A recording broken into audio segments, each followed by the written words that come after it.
اس بیچ Islamic revolutionary guards corps یعنی IRGC نے خبردار کیا ہے کہ اسرائیل اب گیس فیلڈز بھی ممکنہ طور پر فوجی ہدف بنائے جا سکتے ہیں، یعنی اسرائیل کے اندر جو گیس فیلڈ ہے انہیں بھی ایران ہدف بنائے گا۔ IRGC کے مطابق اگر ایران اور اسرائیل کے درمیان جاری کشیدگی برقرار رہی تو اسرائیل کے توانائی کے جو بنیادی ڈھانچے ہیں یعنی انرجی انفراسٹرکچر کو نشانہ بنا سکتا ہے ایران۔ خاص طور پر بحیرہ روم میں موجود گیس منصوبے خطرے میں ہیں۔ دنیا حیران ہے کہ ایران کس طرح اتنی طاقت کے ساتھ، اتنی شدت اور ایسی فیصلہ کن طاقت کے ساتھ امریکی فوجی اڈوں کو مٹا رہا ہے جس کے لیے کسی نے خود کو تیار نہیں کیا تھا۔ محض چند دنوں کے اندر ایران نے اس پورے خطے میں اپنی عسکری قوت کی نئی سرحدیں ایک طرح سے قائم کر دی ہیں۔ دنیا کے سب سے مہنگے اور قیمتی جو فوجی اڈے ہیں امریکہ کے، اربوں ڈالرز کی مشینری اور دفاعی سسٹم، ڈیفنس سسٹم جو ہے، سب کچھ لمحوں میں ایک طرح سے خاکستر ہوتا دکھائی دے رہا ہے۔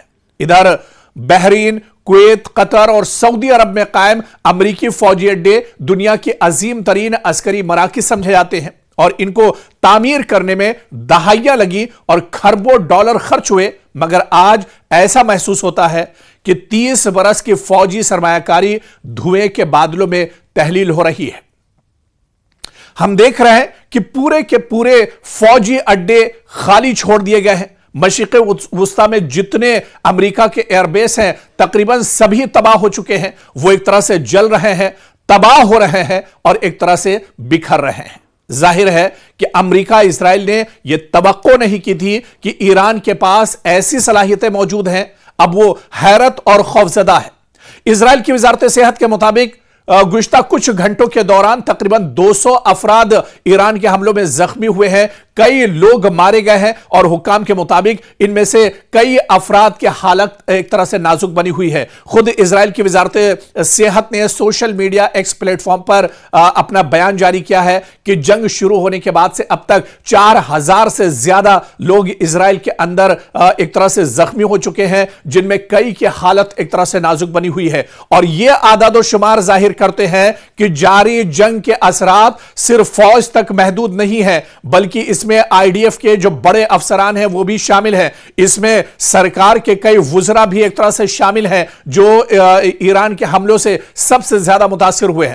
ادھر اسرائیل میں جاری حملوں کے باعث زخمیوں کی تعداد میں مسلسل اضافہ ہو رہا ہے اور صرف 24 گھنٹوں کے اندر بتایا جا رہا ہے کہ 200 سے زیادہ لوگ اس سے متاثر ہوئے ہیں، یعنی اسرائیل کے اندر یہودی بڑی تعداد میں ایک طرح سے گھائل ہوئے ہیں، زخمی ہوئے ہیں، اور ان میں مرنے والوں کی تعداد بھی لگاتار بڑھتی جا رہی ہے۔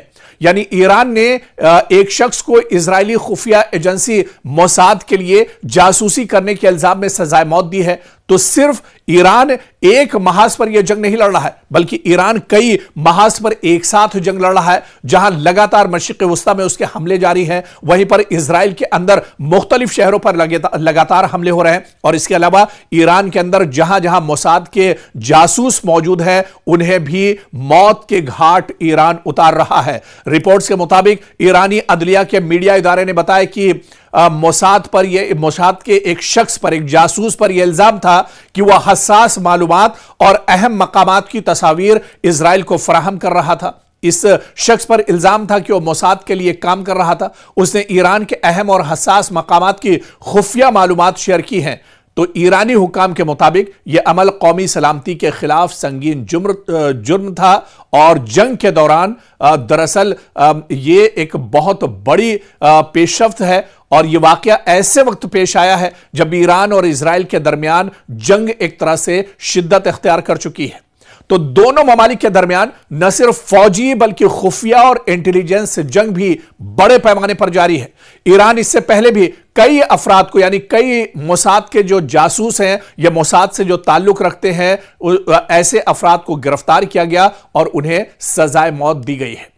اور اس بیچ آپ دیکھیں کہ ایران نے قطر، سعودی عرب، UAE کے توانائی مراکز کو نشانہ بنایا ہے، جس کے بعد خطے میں شدید کشیدگی پیدا ہو گئی ہے۔ ایران نے خلیجی ممالک کے تیل اور گیس کے اہم مراکز پر میزائل اور ڈرون کے ذریعے حملے کیے ہیں۔ قطر کے راس لفان انڈسٹریل سٹی، جو دنیا کا سب سے بڑا LNG ٹرمینل ہے، اس کو شدید نقصان ایران نے حملہ کر کے پہنچایا ہے۔ وہیں ابوظہبی میں گیس فیلڈ پر حملوں کے بعد آپریشن عارضی طور پر روک دیا گیا ہے۔ سعودی عرب نے کئی میزائلوں کو فضا میں ہی تباہ کر دیا ہے، تاہم ملبہ گرنے سے کچھ افراد زخمی ہوئے ہیں، اور تازہ اپڈیٹ کے مطابق سعودی عرب کے ریاض میں کئی ڈرون سے ایران نے حملہ کرنے کی کوشش کی ہے۔ میزائل کے ذریعے سے بھی ریاض پر ایک طرح سے حملہ کیا ہے، اور اس میں جو امریکہ کے تنصیبات ہیں، ایران انہیں نقصان لگاتار پہنچا رہا ہے۔